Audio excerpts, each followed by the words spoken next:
আমার ভাইরা, বালআম ইবনে বাউর একটা উট বা গাধার মধ্যে উঠলেন আর পাহাড়ের উদ্দেশ্যে রওনা। পাহাড়ের টিলায় গিয়ে উনি দোয়া করবেন, কওমে জাব্বারিনদের পক্ষে মুসা আলাইহিস ইসলামের বিরুদ্ধে বদদোয়া করবেন। কিছু দূর যাওয়ার পরই দেখা যায় আর ওনার ওই গাধাটার সামনে অগ্রসর হয় না। বারবার চাবুক দিয়ে আঘাত করা হয়, বারবার বেত দিয়ে মারা হয়, কিন্তু ওই গাধাটার সামনে দিয়ে অগ্রসর হয় না। ওই গাধাটা যতই মার খায়, যতই আঘাত করা হয়, সামনে আর বাড়ে না।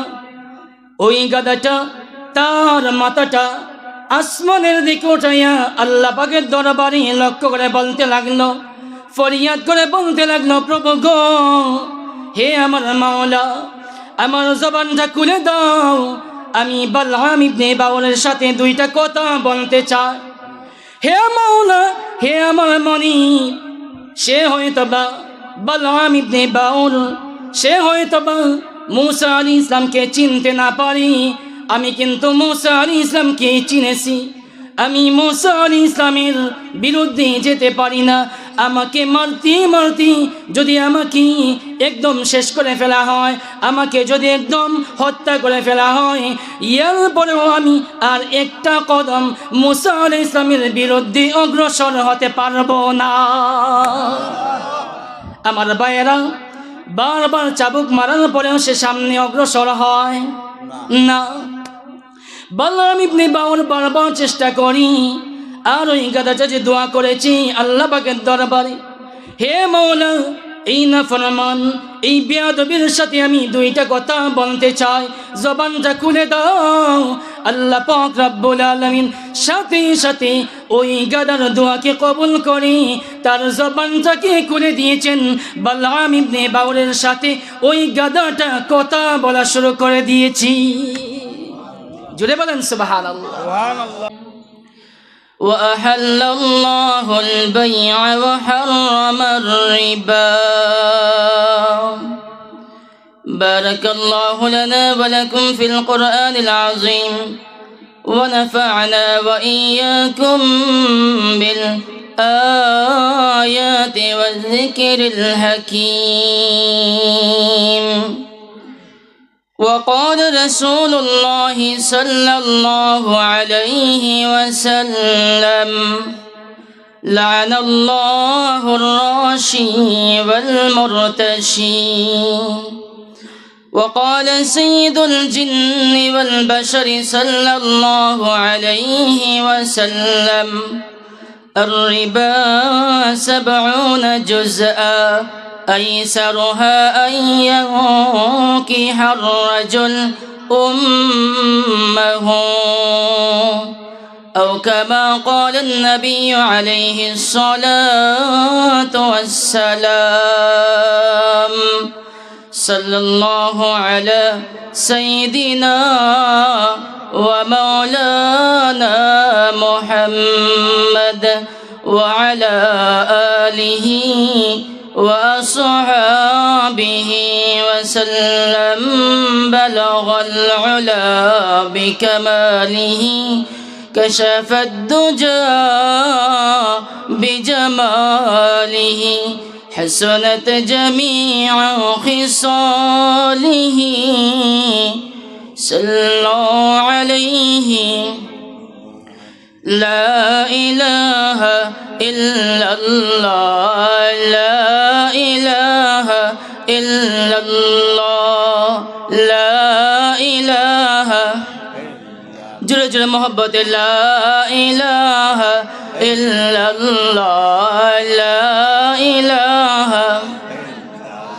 মৌতের মালিক যে আল্লাহ, হায়াতের মালিক সে আল্লাহ। লা ইলাহা ইল্লাল্লাহ, লা ইলাহা।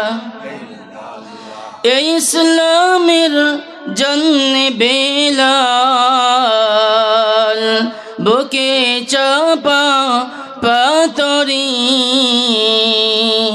প্রাণ চলে যাই, মন চলে যাই, তবু জবানি ইল্লাল্লাহ লা ইলাহা ইল্লাল্লাহ লা ইলাহা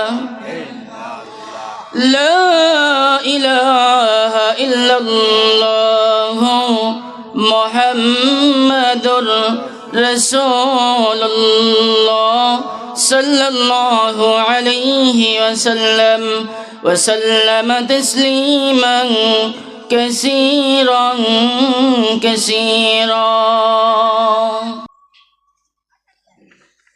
হাজীপুর সাতগড়ি যুব সমাজের উদ্যোগে প্রথম বার্ষিক ইসলামী মহাসম্মেলনের বর্তমান অধিবেশনের শ্রদ্ধাভাজন সভাপতি সাহেব মোহতারাম হজরত উলামায়ে কেরাম, সমবেত মুরব্বিয়ান ও মুসল্লিন আজম, সমবয়স্ক আমার দিন দরদি ইসলাম দরদি প্রাণপ্রিয় আশিক রাসূল ভাইয়েরা, পর্দার অন্তরালে অবস্থানরত অত্যন্ত শ্রদ্ধেয় সম্মানিতা মা ও বোনেরা, মহান মনিব মহান আল্লাহ পাক রব্বুল আলামিনের আলিশানে দরবারে লাখ কোটি শুকরিয়া আদায় করি যে মহান মনিব, যে মহান আল্লাহ পাক রব্বুল আলামিন আমাদের সকলকে আজকের এই মহতি বরকতি মাহফিলে আসার বসার, কোরআন হাদিসের আলোচনা করার এবং শোনার তৌফিক দান করেছেন।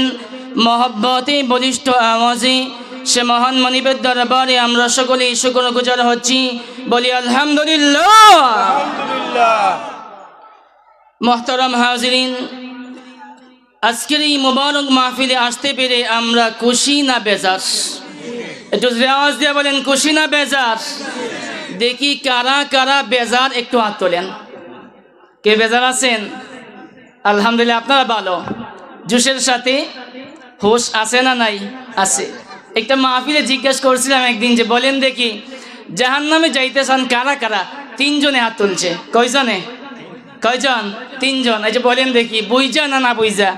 না বুঝে হাত তুলেছে, বুঝে হাত তুলে নাই। যাই হোক মোহতারাম হাজরিন, তাহলে আমাদের জোশের সাথে হোশ রাখার দরকার আছে না নাই? বলুন দেখি আজকের এই মোবারক মাহফিলে আমরা যারা এই পর্যন্ত যারা আমরা এসেছি আছি, আমরা এই মাহফিলে এখানের মধ্যে যারাই আমরা এসেছি এই পর্যন্ত যারা আছি, আমরা বসে আছি, আমরা সকলেই মুমিন মুসলমান ইমানদার। কথাটি কথা নাই, সন্দেহ আছে, ডাউট আছে? আমরা যারা এখানে আছি সকলেই মুমিন মুসলমান ইমানদার কিনা? মুসলমান কিনা? সকলেই মুসলমান। এখানে কোনো অমুসলিম, কোনো বেঈমান, হিন্দু, বৌদ্ধ, খ্রিস্টান, ইহুদি, নাসারা আসে নাই? আসার সম্ভাবনা আছে? আসার সম্ভাবনাও নাই।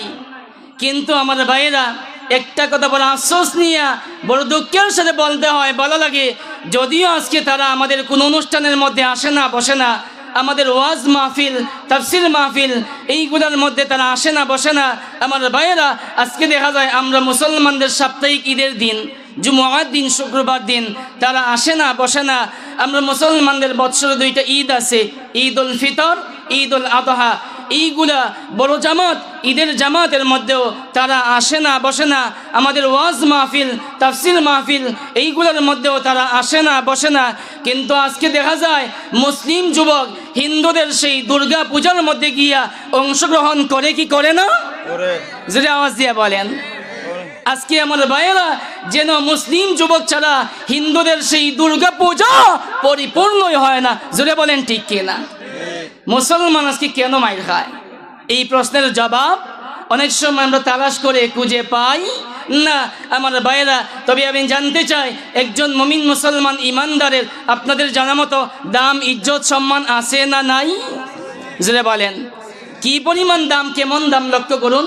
মুহতারাম হাজিরিন, কিতাবের মধ্যে উল্লেখ করা হয়েছে দুনিয়ার সমস্ত কাফির বেঈমানদেরকে যদি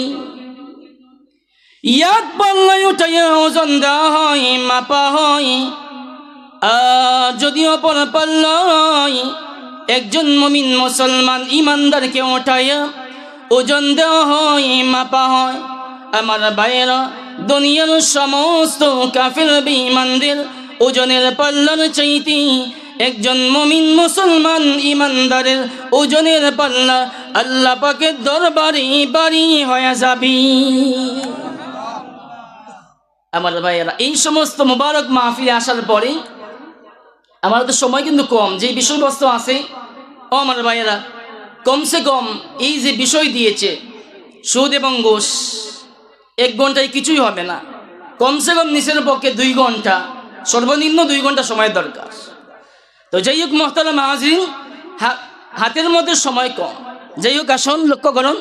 তারপরে বলি আপনাদের উৎসাহ উদ্দীপনা বাড়ার জন্যে, আগ্রহ বাড়ার জন্যে যেন মাঝে মধ্যে সুবহানাল্লাহ বলতে পারেন, অধীর আগ্রহ নিয়া কিপটামি সাইডা দিয়া বলুন দেখি, ওয়াজ মাহফিলে আসার পরে কেউ যদি সুবহানাল্লাহ পাঠ করে লাভ আছে না নাই?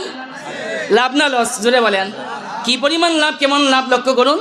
আল্লাহর কোনো বান্দা বা বান্দি যদি একবার সুবহানাল্লাহ পাঠ করে, আল্লাহ পাক রব্বুল আলামিন এর বিনিময়ে তাদের জন্য আসমান এবং জমিনের মধ্যবর্তী যেই খালি জায়গা আছে, শূন্যস্থান জায়গা আছে, বান্দার একবার সুবহানাল্লাহ পাঠ করার বিনিময়ে ওই সমস্ত খালি জায়গাগুলা সওয়াব দিয়া ভরপুর করে দিবেন।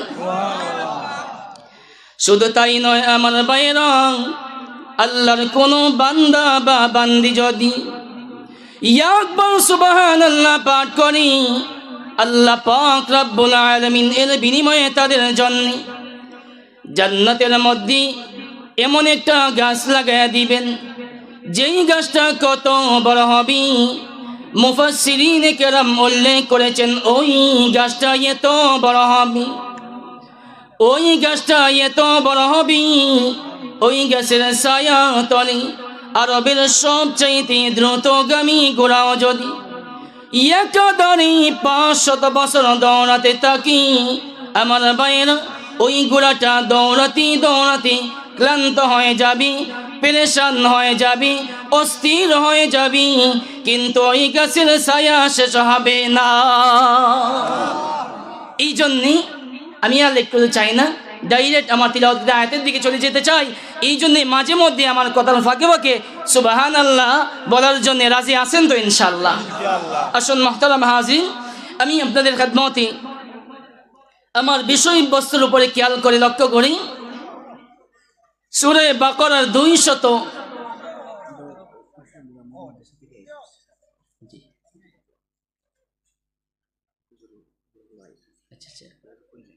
জি হাজিপুর লরিফর, আলহামদুলিল্লাহ হাজিপুর লরিফর মাদ্রাসা ছাত্ররা উস্তাদরা ইনশাআল্লাহ তাআলা চলে এসেছেন, আসতেছেন। আমরা সবাই বলি আলহামদুলিল্লাহ। এই জন্য আমার ভাইয়েরা আমি অনেক খুশি আনন্দিত। কেন জানেন? আজকে আমি ওয়াজ যাই করি মনের মধ্যে আনন্দটা একটু বেশি। কেন জানেন? কারণটা হলো আপনাদের নাম্বার 1 এক নাম্বার ওয়াজ তো ইনশাআল্লাহ আজকে আল্লাহ যা তৌফিক দিবেন বলবো, হবে ইনশাআল্লাহ। কিন্তু লক্ষ্য করুন আজকে আপনাদের এই ওয়াজটা প্রথম বার্ষিক, যারা বলেন ঠিক কিনা? এর মানে কি গত বছর এই মাঠে এই মাহফিলটা হইছে না? হইছে না? হয়েছে না? হয় নাই? এই বছরই প্রথম, এই বছর প্রথম এই মাহফিলটা আমরা খুশি না বেজার? এই মাহফিলটা আমি আপনি তাকি বা না তাকি, বলতে আমি আপনি যে কোনো মুহূর্তে মারা যেতে পারি কি পারি না? কথা বলেন না। মরতে পারি কি পারি না? মরতে পারি, মারা যেতে পারি যে কোনো মুহূর্তে। তো এই মাহফিলটা আমি আপনি থাকি বা না থাকি, কিন্তু আমরা চাই এই মাহফিলটা কিয়ামত পর্যন্ত দাইম আর কায়েম থাক। যারা বলেন ঠিক কিনা?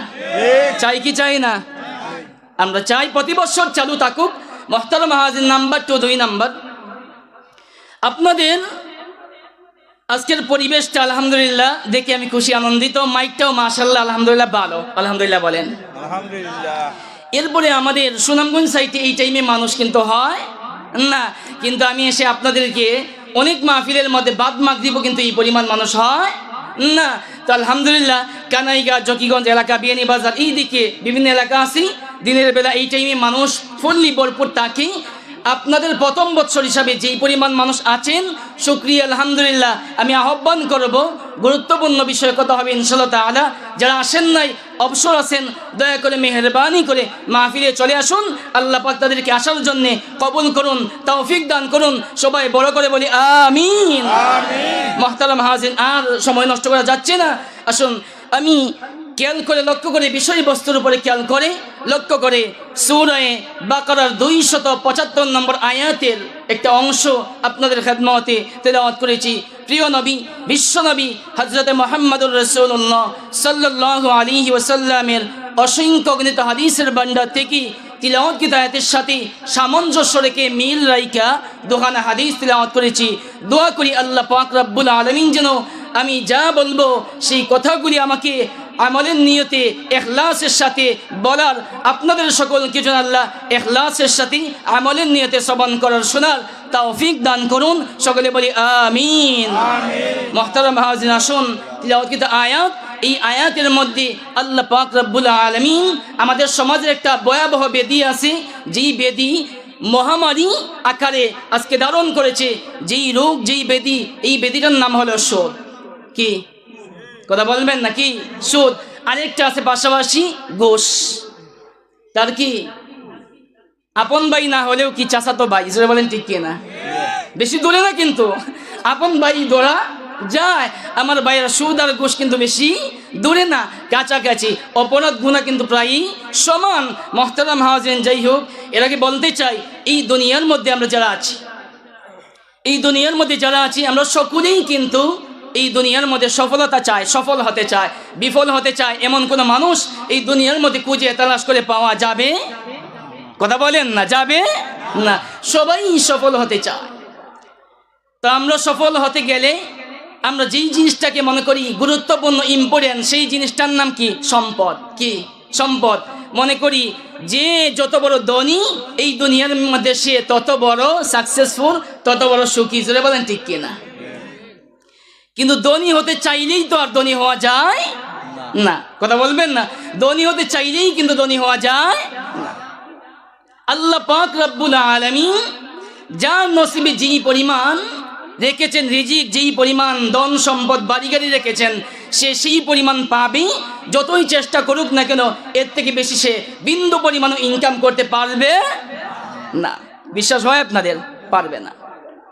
মুহতারাম হাজিরিন, এই জন্যই আমরা যে ধন সম্পদ ইনকাম করি, আমরা যে ধন সম্পদ টাকা পয়সা ইনকাম করি, তাফসীরের কিতাবের মধ্যে মুফাসসিরিন কেরাম উল্লেখ করেছেন, আমাদের ইনকামের রাস্তা হলো দুইটা। কয়টা?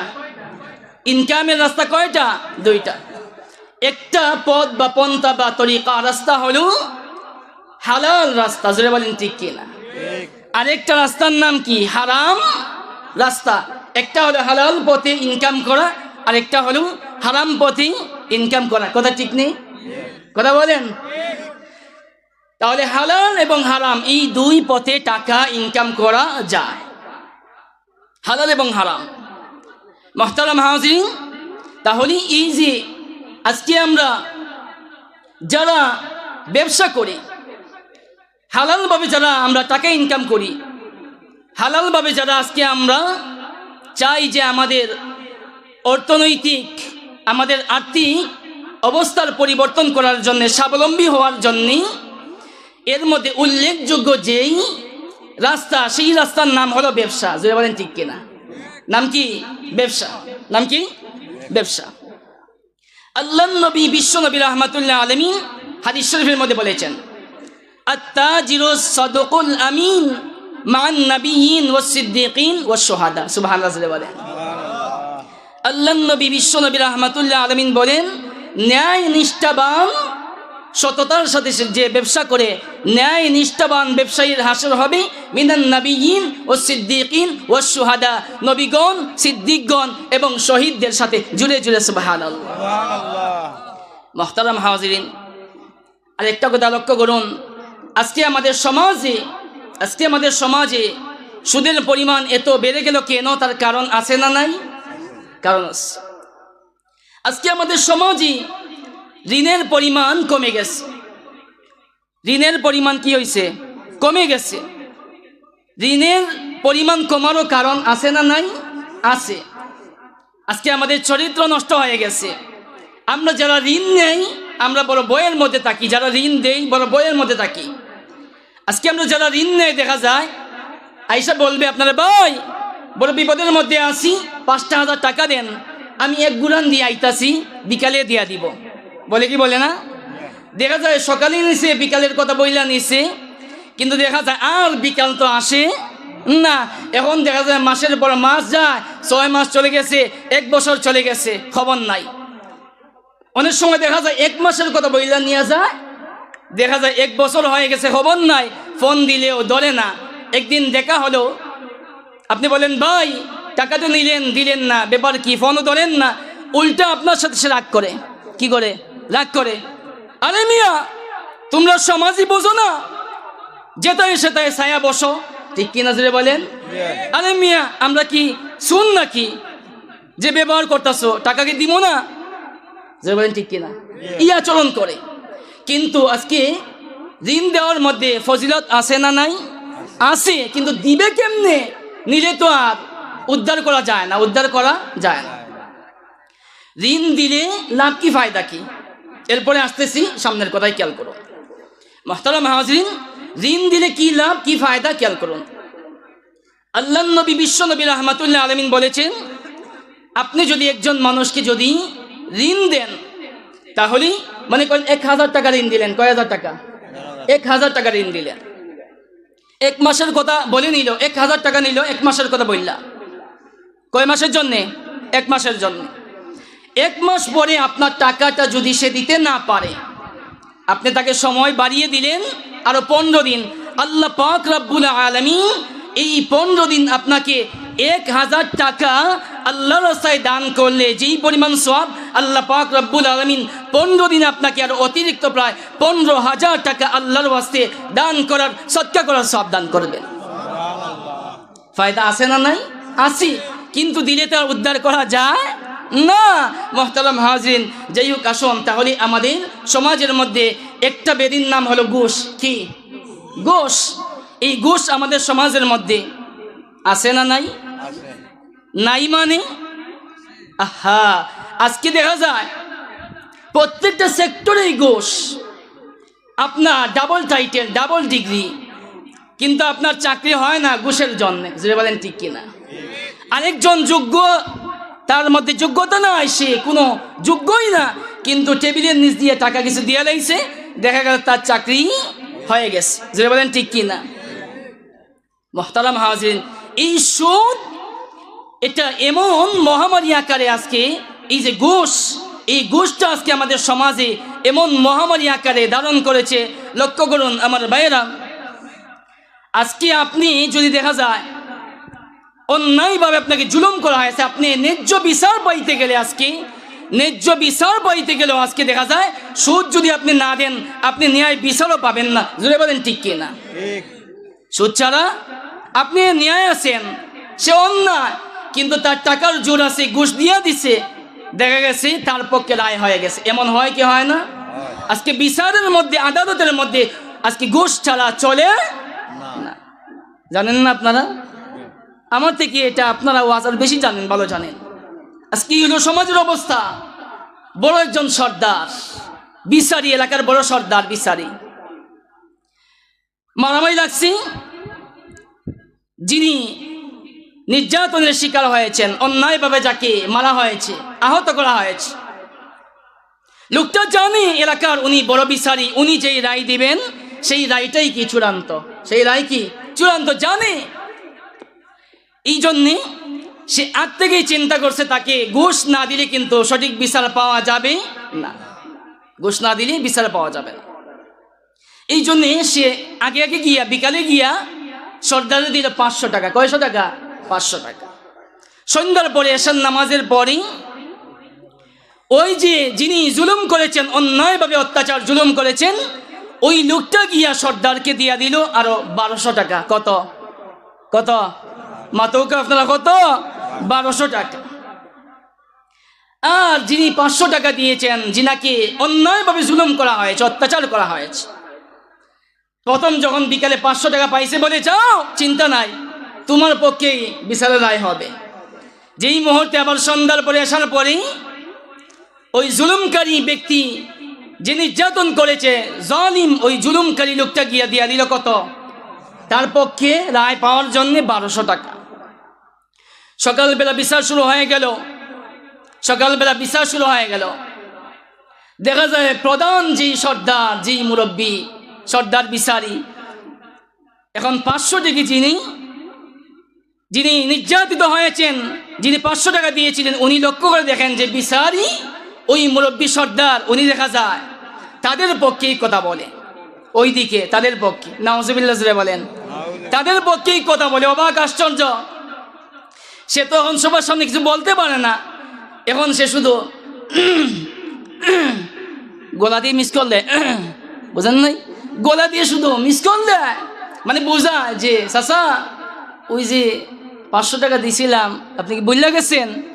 তখন উনিও তো সর্দার সাহেব, উনিও তো বুঝতে পারতেছেন কেন গলা দিয়ে মিস কল দেয়, ইশারা করতেছে। তখন লক্ষ্য করে বলতেছে, বাবা কি বলবো তোমাকে, তুমি যে আমাকে যা বুঝাও, এই যে পাত পাঞ্জাতনের যে দোহাই তুমি দিচ্ছ, এটা দিয়ে লাভ নয়, এইদিকে 12 আউলিয়া টেলা তো আমি সহ্য করতে পারি না। নাউজুবিল্লাহ বলেন, বলে 12 আউলিয়া টেলা সহ্য করতে পারি না, ওইদিকে যে 1200 নিচ্ছে। নাউজুবিল্লাহ বলেন, এই অবস্থা আমাদের সমাজে আছে না নাই? আমার ভাইয়েরা, আজকে যারা সুদ খায়, যারা ঘুষ খায়, বিশেষ করে যারা ঘুষ খায়, আজকে দেখবেন আমার ভাইয়ের একটা কথা বলি, এই মুহূর্তে খেয়াল হয়ে গেল। আপনারা বলতে পারেন যে হুজুর শুধুমাত্র আপনারা দেখি আমাদের কিন্তু দোষারোপ করেন না, আজকে ভদ্র মানুষ, জেন্টলম্যান, এমন মানুষ আজকে ঘুষ খায় আপনি কল্পনাই করতে পারবেন না। ওয়াল্লাহি তাল্লাহি বিল্লাহি, এমন মানুষ আজকে ঘুষ খায় আপনি বিশ্বাস করতে পারবেন না। লম্বা দাড়ি, লম্বা জুব্বা পাঞ্জাবি, উষা লম্বা টুপি আছে, মিসওয়াক করে সব ঠিক আছে, কিন্তু সে বিচার করলে দেখা যায় ঘুষ ছাড়া সে কিন্তু রায় দেয়, আছে না নাই? আছে। আজকে আমার ভাইয়েরা দেখেন, অনেক সময় দেখা যায় শুধুমাত্র আপনাদের দোষ দেয় না, আমাদের এই লেবাসদারি আজকে আমাদের হুজুরদের মধ্যেও অনেক আছে, ইচ্ছাকৃত অনিচ্ছাকৃত কিন্তু ঘুষের মধ্যে পড়ে যায়, ঘুষ খায়, আছে না নাই? আমি বুঝাই দেই কেমনে, লক্ষ্য করুন, খেয়াল করুন। এই যে ইসলামী ফাউন্ডেশন একটা আছে না, ইসলামী ফাউন্ডেশন নাই, ওনারা তো সরকারি চাকরিজীবী, ঠিক কিনা বলেন। দেখা যায় যে একটা এলাকার মধ্যে মনে করেন যে চাহিদা আছে 10টা কেন্দ্র, মানে একটা এলাকার মধ্যে ধরেন চাহিদা আছে, মানে 10টা কেন্দ্র দিবে। এখন দেখা যায় ওই এলাকার মধ্যে তারা 5টা কেন্দ্র দিবে, 10টার চাহিদা দিবে, কেন্দ্র কয়টা? 5টা কেন্দ্র দিবে, চাহিদা 10টা, বড় বেশি চাহিদা আছে। এখন ওই হুজুরদের মধ্যে দেখা যায় যারা গেছে তারা গিয়া ওই জায়গার মধ্যে ঘুষ দেয়, আর ঘুষ দিয়ে দেখা যায় অযোগ্য যে আছে সে অনেক সময় ঘুষ দিয়ে দেখা যায় অনেক সময় সে সেন্টার পেয়ে যায়, কিন্তু অনেক আছে দরিদ্র ইমাম, বেতন কম, সে ঘুষ দিতে পারে না, কেন্দ্র সে পায় না, আছে না নাই? আজকে আমাদের হুজুরদের মধ্যে ঘুষ আছে না নাই? আছে। সবার কথা বলতেছি, অনেক ভালো আছে আলহামদুলিল্লাহ। ইয়ার পরে আমার বাইরে লক্ষ্য করুন, দেখা যায় আজকে আমাদের সমাজে অনেক সময় আমাদের কথাই বলি, আল হক্কু মুররুন, সত্য কথা তিতা, বলেন ঠিক কিনা? কেউ রাগ করতে পারে, রাগ করলে কিছু করার নাই। অনেক সময় দেখা যায় আমাদের অবস্থা কি জানেননি, শুনলে অবাক হবেন। অনেক মানুষ আজকে যে ওয়াজ মাহফিল হয়, ওয়াজ পাওয়ার জন্য অনেক সময় দেখা যায় অনেক বক্তারা কন্ট্যাক্ট করে যে ঘুষ দেয়, আপনাকে আমি 2000 টাকা দিব, 5000 টাকা দিব, আমাকে আপনি একটা 2-4টা ওয়াজের ব্যবস্থা করে দেন। নাউজুবিল্লাহ জোরে বলেন, আছে না নাই? আমাদের জানা মতো, জানা নিজের বাস্তব ঘটনা। মোহতারাম হাজিরিন, তাহলে আজকে দেখা যায় সুদ থেকে ইচ্ছাকৃত অনিচ্ছাকৃত অনেক মানুষ, দিনদার মানুষও কিন্তু বাঁচতে পারে না। কেন? লোভের কারো, কথা বলবেন না, কেন? লোভের কারো নেই। বাহ্যিকভাবে আল্লাহওয়ালা মুত্তাকি পরহেজগার, কিন্তু সুদ থেকে বাঁচতে পারে না।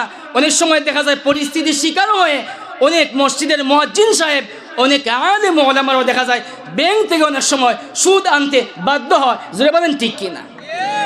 কথা বলেন না?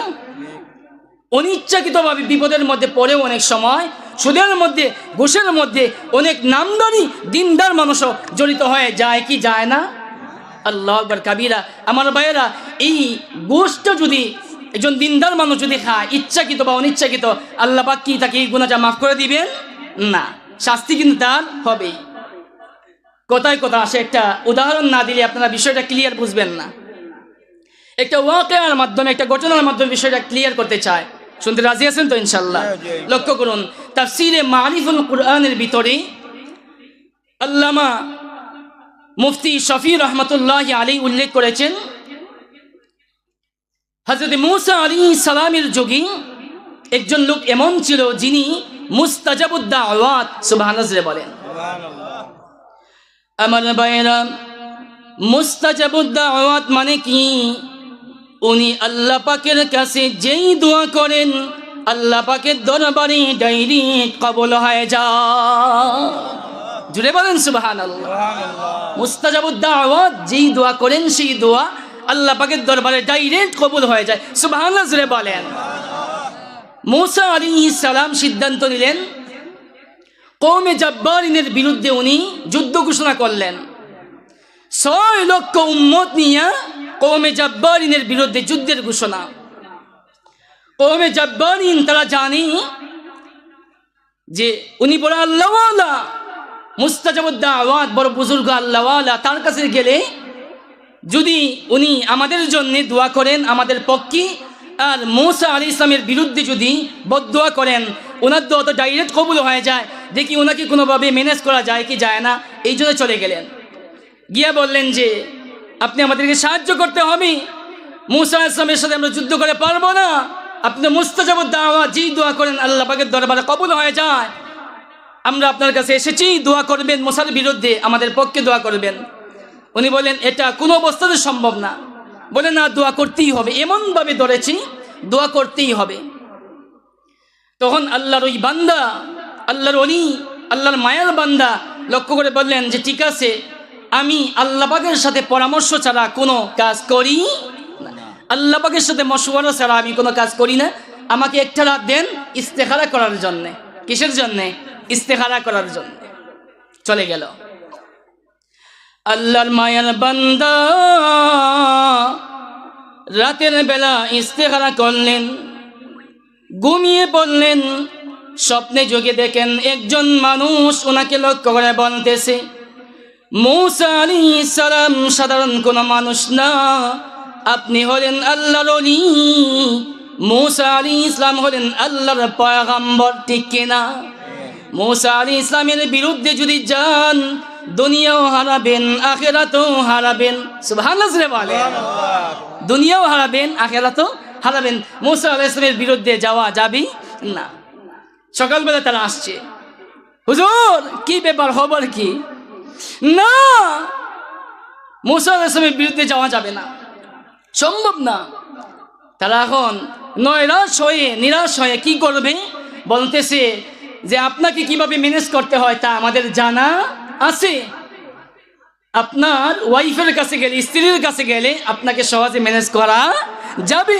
কারণ অনেক সময় দেখা যায় অনেক কাজ ওয়াইফের কাছে গেলে ওয়াইফ যদি তখন ওনার বউ যদি বলে, অনেক সময় বউর কথা মাইনা বাধ্য হয়, অনেক সময় অনিচ্ছা সত্ত্বেও এই কাজটা অনেক মানুষ করতে বাধ্য হয়। যেটা বলেন ঠিক কিনা? এখন তার চলে গেল অনেক বড় পরিমাণ ঘুষ নিয়া, বিরাট বড় আকারের, বিরাট বড় অঙ্কের ঘুষ নিয়া নাম দিছে হাদিয়া। নাম দিছে কি? কথা বলেন মাতুক, আপনারা কিতা নাম দিছে? হাদিয়া। বিরাট মানে বড় আকারের ঘুষ নিয়া ওই আল্লাহর ওলি, যার নাম তাফসীরের কিতাবের মধ্যে পাওয়া যায় বালগাম ইবনে বাউর, ওই বালগাম ইবনে বাউরের স্ত্রীর কাছে চলে গেল, গিয়া বলতেছে যে আপনার স্বামী তো আমাদের কথা, উনি আমাদের কথায় রাজি হয় নাই, আমাদের কথা মানে নাই, উনি তো পিসাব আমাদের ফার্ম দিতেছে, আপনি তো আমাদের পিসাবের বউ, স্ত্রী, আপনার কাছে আসলাম আশা নিয়ে, আপনি তো আমাদের পীর সাহেবের বউ, আপনি যে কোনো উপায়ে আপনার স্বামীকে রাজি করান। এই হাদিয়া নিয়ে আসলাম, মানে ঘুষ আর কি, ঘুষ নিয়ে আইছে, এই হাদিয়া নিয়ে আসলাম, আপনার স্বামীকে আপনি ম্যানেজ করেন, আপনার দায়িত্ব, আমাদের পক্ষে দোয়া করবি। আপনার স্বামী তো মুস্তাজাবুদ দাওয়াত, আপনার স্বামীকে বলবেন আমাদের পক্ষে দোয়া করার জন্যে, মূসা আলাইহিস সালামের বিরুদ্ধে বদদোয়া করার জন্যে। নাউযুবিল্লাহ বলেন।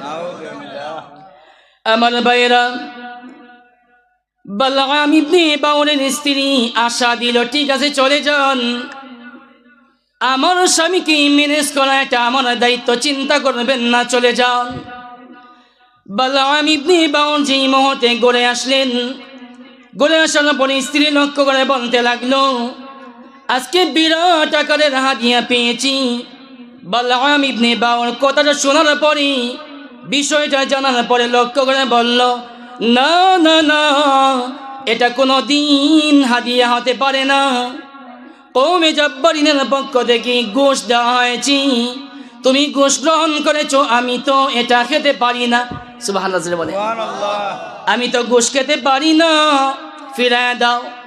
স্ত্রী বলতে লাগলো, আমার মান সম্মানের ব্যাপার আছে, আমি তাদেরকে কথা দিয়েছি, আপনি যদি আমার কথা না মানেন, আপনি যদি তাদের পক্ষে দোয়া না করেন, মুসা আলাইহিস সালামের বিরুদ্ধে যদি আপনি বদদোয়া না করেন, তাহলে আমি রেডি, এই মুহূর্তে আসসালামু আলাইকুম, আমি বিদায়। নাউজুবিল্লাহ বলে, এই মুহূর্তে সালাম, আমি বিদায়। কি করবেন আমার ভাইয়েরা? আমাদের সমাজে অনেক মানুষ আছে এই অবস্থা, যে দেখা যায় বাহিরে বীর পুরুষ, সিংহ পুরুষ, কিন্তু ঘরের মধ্যে আইসা বউয়ের কাছে, স্ত্রীর কাছে বিলাই। জোরে বলেন ঠিক কিনা? স্ত্রীর কাছে বিড়াল, বাইরে বীর পুরুষ, কিন্তু স্ত্রীর কাছে বিড়াল। বাইরে খুব বড় বড় গর্জিয়াস দেয়, হুঙ্কার ছাড়ে, কিন্তু ঘরে আসলে একদম স্ত্রীর কাছে কি বাইরে সে বাঘ, আর স্ত্রীর কাছে কি বিড়াল, স্ত্রীর কাছে বিলাই, বিড়াল। এই অবস্থা আমার ভাইয়েরা। এখন বালআম ইবনে বাউর সে বারবার বলার কারণে, কারণ মহিলাদের অন্তর অনেক কঠিন, আর না হয় অনেক নরম। যে বলেন ঠিক কিনা? কঠিন হলে ছাতরের পাত্তর থেকেও আরো কঠিন। আর যদি তাদের মনকে যদি কেউ গোলাইতে পারে, নরম করতে পারে, তাহলে আকালুকি আওরের ফেক থেকেও আরো নরম। যে বলেন ঠিক কিনা? এখন তারা তো ফার্ম পুষ্টি দিয়া, ফার্ম দিয়া বউরে সেটিং কইরা চলে গেল। এখন বউটা এমনভাবে ধরছে আমার ভাইয়েরা, বউয়ের কথা বেশি শুনে মানে, বউর বুদ্ধি বেশিরভাগ নেয় ধনী মানুষ, বেশিরভাগ। যে বলেন ঠিক কিনা? বড়লোক মানুষ, ধনী মানুষ বউয়ের কথা বেশি মানে শুনে। এখন বালআম ইবনে বাউর শেষ মুহূর্তে, এখন স্ত্রী বারবার বলতেছে থাকবো না, চলে যাবো, এই সেই বিভিন্নভাবে ইমোশনাল ব্ল্যাকমেইল। কি করবে? শেষ মুহূর্তে মানলো, ঠিক আছে, ঠিক আছে, তোমার কথা মানলাম, ফিতনা করার দরকার না, ঠিক আছে, ওকে, তুমি যদি খুশি হও, ঠিক আছে, আমি রাজি আছি। নাউজুবিল্লাহ বলে, দেখেন বউয়ের মুখের দিকে তাকাইয়া রাজি হয়ে গেল। আমার ভাইয়েরা লক্ষ্য করুন, বউয়ের কথা যদি মানার দরকার, ঠিক আছে, সবসময় বউয়ের বুদ্ধি নিয়ে চললে কিন্তু বিপদ আছে। যেটা বলেন ঠিক কিনা? বিপদ আছে না নাই? আছে। আরে ভাই, কথায় কথা বেড়ে যায়, সময় কিন্তু কম, পেস লাগাই দিচ্ছি, আমি এসব সিস্টেম করতে পারতেছি, মানে কেমনে কিভাবে বলবো, সময় কম তো। যাই হোক মোহতারাম হাজরিন, লক্ষ্য করুন, খেয়াল করুন। এখন একটা উদাহরণ দেয়, একটা গল্প বলি ছোট্ট কইরা, খেয়াল করেন, ছোট্ট করে একটা কিচ্ছা বলি, খেয়াল করুন। একজন বাদশাহ, ওনার কাছে একজন জেলে মাছ নিয়ে গেল। কি নিয়ে গেছে? মাছ চিনেননি? ও মা, মাছ রেগুলার খাইয়া মাছ চিনেন না? মাছ চিনেননি? মাতই না দেখি, চিনেননি মাছ? মাছ বড় সুন্দর একটা মাছ, যেন চকচক করতেছে, এত সুন্দর মাছ, খুব সুন্দর মাছ নিয়া বাদশার দরবারে নিয়া, আর দুনিয়া তামশি আলাল ফার্ম, ফার্মের উপরে দুনিয়া চলে। দেখবেন ফার্ম দিলে মানুষ ফুল্লা যায়, অনেক খুশি। যেটা বলেন ঠিক কিনা? আপনি তার এই গুণ আছে বা নাই, যদি ফার্ম দেন দেখবেন সে একদম ফুল্লা, কিন্তু কলা গাছের মতো হয়ে গেছে। যেটা বলেন ঠিক কিনা? এখন সে গিয়া বাদশার মন পাওয়ার জন্য বলতেছে, যাহা বলো, আমি এই মাছটা আনলাম, দেখি বড় সুন্দর মাছ, আমি চিন্তা করলাম এই মাছ খাওয়ার যোগ্য একমাত্র আপনি, এই এলাকার মধ্যে এই মাছ খাওয়ার যোগ্যতা আর কারো নাই, এই মাছ খাওয়ার যোগ্য একমাত্র আপনি, এই জন্য আমি আপনার কাছে নিয়ে আসলাম। আপনি টাকা দেন বা না দেন, এটা ভিন্ন কথা, এই মাছটা আমি আপনাকে দিতে চাই। যেই মুহূর্তে বাদশাহ তার প্রশংসা শোনার পরে ওই মুহূর্তে পিএসকে ডাক দিয়ে বলতেছে, হ্যাঁ পিএস, এই মাছের দাম কত? 300 টাকা। কয় টাকা? 300 টাকা। বাদশার যেই প্রশংসা করছে, বাদশাহ খুশি কইতাছে, বলতেছে যে পিএস, তাকে 3000 টাকা দিয়া দে। কয় হাজার টাকা? 3000 টাকা দিয়া দে। এই কথা শুন না, বউয়ের মেজাজ গরম হয়ে গেছে গা, বউয়ের মেজাজ কি গরম হয়ে গেছে গা। বউ কইতাছে 300 টাকার মাছ আপনি 3000 টাকা, এইরকম যদি আপনি আপনার সম্পদ যদি বিলাইতে থাকেন, আপনি বাদশা একদিন ফকির হয়ে যাবেন গা। যদি বলেন ঠিক কিনা? কারণ বেহিসাবে খরচ করলে বাদশার বলে না যে দনবান্ডারও খোলায় না, ফকির হয়ে যাবে। আমার ভাইয়েরা, এখন বাদশা বলতেছে যে তুমি বলতেছো ফেরত দিব, কেমনে ফেরত দিব? ফেরত দেওয়া তো সম্ভব না, কারণ আমি তো বাদশা মানুষ, আমার তো ওয়াইট আছে, ওজন আছে, ঠিক কিনা, সম্মান আছে। স্ত্রী বলতেছে যদি আপনি ফেরত না দেন তাহলে আমি চলে যাব। বললাম মহাবিপদের মধ্যে। এখন স্ত্রী বলতেছে আমি একটা বুদ্ধি দেয়, আমার বুদ্ধি যদি আপনি মানেন শুনেন, তাহলে আপনি মাছটাও ফেরত দিতে পারবেন, টাকাও ফেরত পাইবেন। মাছটাও কি ফেরত দিতে পারবেন, টাকাও ফেরত পাইবেন। ঠিক আছে, যদি এমন হয় তাহলে বুদ্ধি দাও, সমস্যা নেই, কি বুদ্ধি বলো? বলতেছে যাবো না। আপনি তাকে বলবেন যে এদিকে আয়, শোন, তোর এই মাছটা এটা পুরুষ না মহিলা, বেটা না বেডি, মহিলা না পুরুষ জানতে চায়। যদি বলে যে পুরুষ, তাহলে আপনি বলবেন যে আমার বউ, আমার স্ত্রী পুরুষ মাছ খায় না। যদি বলে এই মাছটা মহিলা, তাহলে বলবেন যে আমার স্ত্রী মহিলা মাছ খায় না। এটা মাছ না কিনার ফোন দিয়েছিল, বলেন ঠিক কিনা? বাদশা ডাকলে এদিকে আয়। জি যাবো না, কি ব্যাপার? বলতেছে এই মাছটা, জিজ্ঞেস করলাম না, এই মাছটা জানার দরকার, বড় সুন্দর মাছ, এই মাছটা পুরুষ না মহিলা, বেটা না বেটি, পুরুষ না মহিলা জানতে চাই। এখন মাছটা বাদশা কিনলেন, টাকাও দিয়া দিলেন। এখন এরপরের কাজ কি? এটা উনি কাটবেন, রান্না করে খাবেন, ঠিক কিনা? এই মুহূর্তে ডাক দিয়া আবার জিজ্ঞেস করতেছেন, পেশাদু প্রশ্ন, তাহলে বোঝা যায় এখানে মতলব বালা না খারাপ। যেটা বলেন মতলব বালা না খারাপ? মতলব খারাপ। আমার ভাইয়েরা, এখন বাদশা তো যেই মুহূর্তে কথা বলছি, এখন সেও তো ছিল বুদ্ধিমান জেলে, ওই মাছওয়ালা বুঝতে পারছে, এই জন্য সে বুদ্ধি কইরা ওই মুহূর্তে বলতেছে, সে কিন্তু পেশটা বুঝে লাইছে, এই জন্য ওই মুহূর্তে কইতাছে যাবো না। চিন্তা করছে যদি বলি পুরুষ বা মহিলা, তাহলে কোন বেশের মধ্যে পড়ি, এই জন্য সেও বুদ্ধি করে বলতেছে যাবো না। আমার এই মাছটা পুরুষও না মহিলাও না, আমার এই মাছটা হিজড়া। বলেন ঠিক আছে কিনা? যেই মুহূর্তে এই কথা বলছে, বাদশার সাথে সাথে বলতেছে, কইতাছে এই পিয়াস আরো 3000 টাকা দে। আগে দিছে কত? 3000, এখন দিছে 3000, কত হইল? 6000। এখন তো স্ত্রীর মেজাজ আরো গরম, 3000 সেন্টিমিটার গরম ছিল, এখন 6000, এখন আরো গরম না নরম? আরো বেশি গরম, স্ত্রীর মেজাজ আরো বেশি গরম হয়ে গেছে। এখন স্ত্রী বলতেছে, এখন গাঠি গুটি সবগুলো গুল করে লাইছে, একদম ব্যাগটা নিয়ে রেডি। কি ব্যাপার? বলে না আমি আর থাকবো না, 3000 টাকা দিয়ে তুমি মাছ কিনছো, আমি বেজার রাজি না, খুশি না, এখন তুমি আবার 6000 টাকা দিলা, কি ব্যাপার? এটা আমার সহ্য হচ্ছে না। এখন বলতেছে কি করবো? বলে তাইলে আমি আরেকটা বুদ্ধি দেই। কি আরেকটা বুদ্ধি দেই? বলে ঠিক আছে, কি বুদ্ধি? বলে আপনি যাকে যেই মুহূর্তে 6000 টাকা দিয়েছিলেন, তখন দেখলাম যে 1 টাকা, 1 দেড়হাম বা 1 টাকা, 1 টাকার সিকি বা পয়সা পড়ে গেছে, সে ওই 1 টাকা সিকি বা পয়সা আবার উঠাইছে। আপনি বলবেন যে এদিকে যেই মানুষটাকে এত টাকা দিলাম, 1 টাকা মাত্র, 1 দেড়হাম বা একটা সিকি পয়সা পড়লো, তুই এই পয়সা উঠাই নিলে, তোর মতো এমন কৃপণ, তোর মতো এমন বকিল রে, বকিলের কাছ থেকে মাছ কিনতে চায় না, তোর মাছ তুই নিয়ে যা, আর আমার টাকা আমার ফেরত দিয়ে আলা। বলে বুদ্ধিটা তো ভালো। এই এদিকে বলতেছে, এই মাছওয়ালা, এই জেলে এদিকে বলতেছে, তুই যে আমি এত টাকা দিলাম, 1 টাকা পড়ছে, তুই এই 1 টাকা তুইলা আমার তো তুই অপমান করলে, বেজ্জত করলে, তোর মাছ তুই নিয়ে যা, আমার টাকা আমার দিয়ালা, তোর মতো কিফনের কাছে আমি মাছ কিনতে চাই না। এখন তো সেও তো কম চালাক না, ওই জেলে ওই মাছওয়ালা সেও তো কম চালাক না, কেউ কেউ থেকে চালাক কম না। এখন সে বলতেছে, সাথে সাথে কানে ধরছে। কই ধরছে? কোথায় ধরছে? কানে ধরছে, কানে, খানো ধরছে, খানো, কানের মধ্যে দুইটা বলতেছে যাবো না। আপনি আসলে বিষয়টা বুঝতে পারেন নাই, আমি কেন এই টাকা তুলছি জানেননি? যেই মুহূর্তে আমি এই টাকাটা পড়ছে, পয়সা বা সিকি পড়ছে, আমি খেয়াল করে দেখছি, লক্ষ্য করে দেখছি, এই পয়সার মধ্যে, টাকার মধ্যে, এই দিরহামের মধ্যে, টাকার মধ্যে আপনি বাদশার সম্মানিত একটা ছবি লাগানো আছে, এই জন্য সাথে সাথে আমি কানের মধ্যে দইরা আমি আমারে সম্বোধন করে বলছি, এই বাদশা সম্মান করে তো টাকা দিল, তুই এই টাকার সম্মান দিতে পারলে না, টাকা কেন পড়লো, কেনে টাকা পড়ছে, তোর শাস্তি, তুই কানে দইরা এই টাকাটা আবার উঠা, আমি এই জন্য আপনাকে সম্মান দিয়া আমি কানে দইরা এই 1 টাকার সিকি বা পয়সা আমি উঠাইছি। বাদশাহী কথা শুনে কয় আরও 3000 টাকা দে। ঠিক আছে না আমার ভাইয়েরা?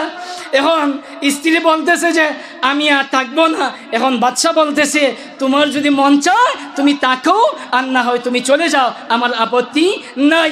তোমার কথা কয়েকবার মাইনা আমার লাভ হয়েছে না লস হয়েছে? লস হয়েছে।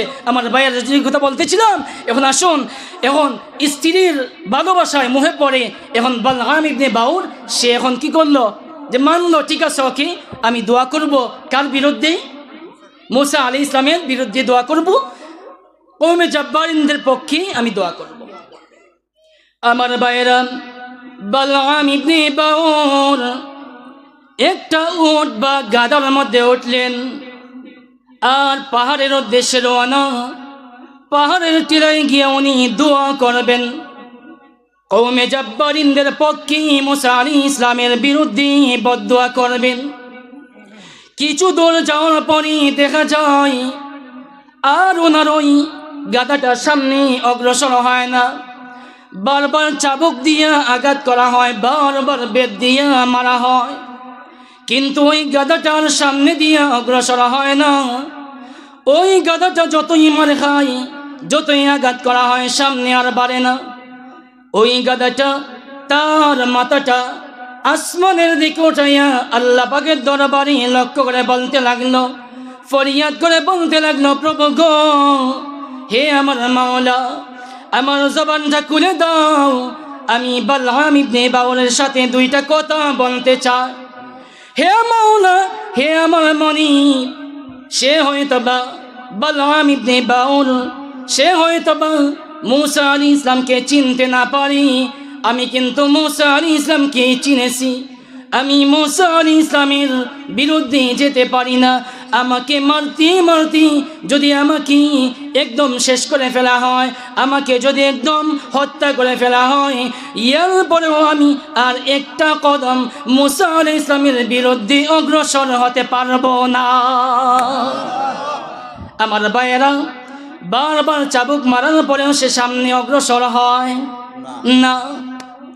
বালআম ইবনে বাউর বারবার চেষ্টা করি, আর ওই গাধাটা যে দোয়া করেছি আল্লাহ পাকের দরবারে, হে মাওলা, এই নাফরমান, এই বেয়াদবির সাথে আমি 2টা কথা বলতে চাই, জবানটা খুলে দাও। আল্লাহ পাক রব্বুল আলামিন সাথে সাথে ওই গাধার দোয়াকে কবুল করে তার জবানটাকে খুলে দিয়েছেন। বালআম ইবনে বাউরের সাথে ওই গাধাটা কথা বলা শুরু করে দিয়েছি। জুড়ে বলেন সুবহানাল্লাহ। ওই গাধাটা বালআম ইবনে বাউরকে লক্ষ্য করে বলতে লাগলো, হে আল্লাহর নাফরমান বান্দা বালআম ইবনে বাউর, শোনো, না না না, তুমি মুসা আলাইহিস সালামকে চিনতে না পারলেও আমি চিনেছি। মুসা আলাইহিস সালাম আল্লাহর পয়গম্বর, তুমি ছিলে আগে আল্লাহর একজন ওলি, মায়ার বান্দা, তুমি ছিলে আল্লাহর ওলি, আর মুসা আলাইহিস সালাম ছিলেন আল্লাহর নবী। মুসা ইসলাম হলেন আল্লাহর নবী। জোরে বলেন ঠিক কিনা? মুসা আলাইহিস সালাম আল্লাহর নবী। মুসা আলাইহিস সালাম সাধারণ কোনো মানুষ না, ওনার কাছে ওহী নাযিল হয়, উনি রিসালাত প্রাপ্ত, উনি কিতাব প্রাপ্ত, আল্লাহর জলিলুল কদর একজন, আল্লাহর জলিলুল কদর একজন পয়গম্বর। মুসা আলাইহিস সালাম সাধারণ মানুষ না। আমার ভাইয়েরা, শেষ মুহূর্তে কোনো অবস্থায় সামনে আর তার গাধাকে নিয়ে যেতে পারে না। শেষ মুহূর্তে বিরক্ত হইয়া গাধা থেকে নাইমা সে এখন হেঁটে হেঁটে চলে গেল সোজা পাহাড়ের চূড়ায় গিয়া ওই জায়গার মধ্যে এখন কওমে জাব্বারিনের সাথে তাদেরকে নিয়ে ওই মুহূর্তে তাদের পক্ষে মুসা আলাইহিস সালামের বিপক্ষে আল্লাহ পাকের দরবারে দোয়া করার জন্যে হাত তুলে দিল জোরে জোরে, নাউযুবিল্লাহ। আমার ভাইয়েরা, বালআম ইবনে বাউর হাত তুলে দোয়া শুরু করে দিল, মনে মনে সিদ্ধান্ত নিল মুসা আলাইহিস সালামের বিরুদ্ধে দোয়া করবে, কওমে জাব্বারিনের পক্ষে দোয়া করবে। উনি মনে মনে সিদ্ধান্ত নেন, আমার ভাইয়েরা আমি জানতে চাই এই যে জবানটা দান করেছেন কে? আল্লাহ জবান দান করেছেন। এই জবান চলে কার কথায়? আল্লাহর কথায়। কত মানুষ আমাদের সমাজে আছে সুঠাম দেহের অধিকারী টকবগে যুবক, কিন্তু জবান আল্লাহ তাআলা মেরে দিয়েছেন, কথা বলতে পারে না, বুবা আসে না নাই? জবানটা চলে কার হুকুমে? আল্লাহর হুকুমে। আমার ভাইয়েরা সে মনে মনে সিদ্ধান্ত নিয়ে মূসা আলাইহিস সালামের বিপক্ষে দোয়া করবে, কওমে জাব্বারিনের পক্ষে দোয়া করবে।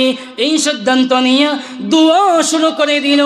দেখা গেল তার জবান থেকে যেই মুহূর্তে দোয়া শুরু করে দিল, আল্লাহ পাক রব্বুল আলামিন কওমে জাব্বারিনদের বিরুদ্ধে মূসা আলাইহিস সালামের পক্ষে দোয়াটা বের করে দিয়েছে। সে কিন্তু সিদ্ধান্ত নেই, চেষ্টা করেই কওমে জাব্বারিনদের পক্ষে আর মূসা আসলামের বিপক্ষে দোয়া করবে, বদদোয়া করবে। কিন্তু তিনি বলেন, যতই চেষ্টা করি দেখা যায় আমার জবান দিয়া মূসা আলাইহিস সালামের পক্ষে দোয়া বের হয়ে যায়, কওমে জাব্বারিনদের বিপক্ষে দোয়া বের হয়ে যায়। আমার ভাইয়েরা, আমার দোয়াটা কওমে জাব্বারিনদের পক্ষে আর বিপক্ষে বড় কথা নয়। আমি মূসা আলাইহিস সালামের বিপক্ষে অবস্থান নেওয়ার কারণে আমার কি অবস্থা হয়েছে, আমার যে মুস্তাজাবুদ দাওয়াত আমি ছিলাম, আল্লাহ পাক রব্বুল আলামিন এটা কেটে দিয়ে আমাকে এই যোগ্যতার থেকে আল্লাহ পাক রব্বুল আলামিন বঞ্চিত করলেন। নাম্বার 1, 1 নাম্বার গজব, নাউজুবিল্লাহ। 2 নাম্বার গজব কি? তারা আমার কলারের মধ্যে যে মুহূর্তে ধরছে, ধরে বলতেছে এত বড় আকারের ঘুষ দিলাম, দেখি আমাদের বিপক্ষে দোয়া করলা মূসা আলাইহিস সালামের পক্ষে। সে বলে আমি শত চেষ্টা করি কিন্তু পারি নাই, সিদ্ধান্ত নিয়ে মনে মনে সিদ্ধান্ত নিয়ে চেষ্টা করেছি, কিন্তু আল্লাহ পাকের কুদরত বোঝা যায় না। আল্লাহ পাকের কুদরতে আমার জবান থেকে মূসা আলাইহিস সালামের পক্ষে এবং তোমাদের বিপক্ষে অটোমেটিকলি অটো বের হয়ে যায়। সুবহানাল্লাহ বলেন, আমার কিছুই করার নাই। আমার ভাইয়েরা 2 নম্বর শাস্তি কি হয়েছে দেখেন। আমার ভাইয়েরা 2 নম্বর শাস্তি আল্লাহ পাক দিলেন, বেয়াদবি করার 2 নম্বর শাস্তি। ওনার জবান, ওনার যে জিহ্বা, এই জিহ্বাটা বের হয়ে একদম মানুষের জিহ্বাটাকে মুখের বাহিরে না ভিতরে, কথা বলেন, বাহিরে না ভিতরে? মুখের ভিতরে। কিন্তু আল্লাহ পাক রব্বুল আলামিন, আল্লাহ পাকের গজব শাস্তি, তার জবানটা তার মুখ থেকে বের হয়ে এমন লম্বা হয়ে গেছে একদম বুক বরাবর চলে আসছে। নাউজুবিল্লাহ। কোন বরাবর? একবারে বুক বরাবর চলে আসছে। দেখছেন নি ভাদ্র মাসে কুত্তা যে সময় গরম সহ্য করতে পারে না, জিব্রাকে যেইভাবে বের করে, কি অবস্থা দেখছেন না? এইভাবে জিব্রা বের হয়ে গেছে একদম বুক পর্যন্ত। আমার ভাইয়েরা তখন বালআম ইবনে বাউর লক্ষ্য করে বলতে লাগলো, হে সম্প্রদায়ের লোকেরা, হে কওমে জাব্বারিন, শোনো, যাই হোক আমি যে ধ্বংস হয়ে গেলাম, আমার যেহেতু সবগুলা চলে গেল, আমি ধ্বংস হয়ে গেলাম, যেহেতু আমার সবগুলা বরবাদ হয়ে গেল, শোনো, তাহলে আমি তোমাদেরকে একটা বুদ্ধি দিতে পারি। তোমরা কিছু সংখ্যক মহিলাদেরকে কিছু মাল সদাই দিয়া, কিছু সামগ্রী দিয়া তোমরা মূসা আলাইহিস সালামের সম্প্রদায়ে, মূসা আলাইহিস সালামের উম্মতদের কাছে পাঠিয়ে দিবা। তারা মাল বিক্রি করবে, এটা একটা উসিলা। মেইন উদ্দেশ্য হলো যদি তারা সুন্দরী রূপসী মেয়ে, যদি তারা তাদের সাথে অবৈধ কাজ জিনা করতে চায়, যেন তারা বাধা না দেয়। নাউজুবিল্লাহ। তাহলে যতই তারা যদি গুনার কাজের মধ্যে লিপ্ত হয়ে যায়, তাহলে তারা তোমাদের সাথে যুদ্ধ করে কোনো অবস্থাতেই মূসা আলাইহিস সালাম তার সম্প্রদায় বিজয়ী হতে পারবে না। এইটা বুদ্ধি দিল। নাউজুবিল্লাহ বলেন, এই বুদ্ধি দিয়া পাঠিয়ে দিল। মুহতারাম হাজিরিন, আমার ভাইয়েরা, মূসা আলাইহিস সালামের সম্প্রদায়ের মধ্যে একজন ছিল, যার নাম ছিল সর্দার, যার নাম ছিল জমজম। নাম কি ছিল? জমজম। সে একজন সুন্দরী রূপসী মেয়ে দেখে তার প্রেমে পড়ে গেছে, তার প্রেমে পাগল হয়ে গেছে, অন্ধ হয়ে গেছে। তাকে ধরে মূসা আলাইহিস সালামের কাছে গিয়া বলতেছে, হে পয়গম্বর মূসা, আমি তাকে নিয়ে আসছি, আমি তাকে গ্রহণ করতে চাই। মূসা আলাইহিস সালাম উনি গর্জিয়াস ভাবে উনি প্রতিবাদ করলেন। আমার ভাইয়েরা, আমাদের সমাজে অনেকেরা প্রতিবাদ করে নরম ভাষায়, কেউ প্রতিবাদ করে গরম ভাষায়, ঠিক কি না? মূসা আলাইহিস সালাম ছিলেন নরম না গরম? গরম পয়গম্বর, গরম তবিয়তের ছিলেন, গরম মেজাজের ছিলেন। মূসা আলাইহিস সালাম বলেন, না, এটা হতে পারে না, তুমি তাকে গ্রহণ করতে পারবে না, এই বাজে মেয়েকে তুমি পরিহার করতে হবে, বর্জন করতে হবে। সে বলতেছে, তাকে আমি ছাড়তে পারবো না, প্রয়োজনে আপনাকে তালাক। নাউজুবিল্লাহ। প্রয়োজনে কি আপনাকে তালাক।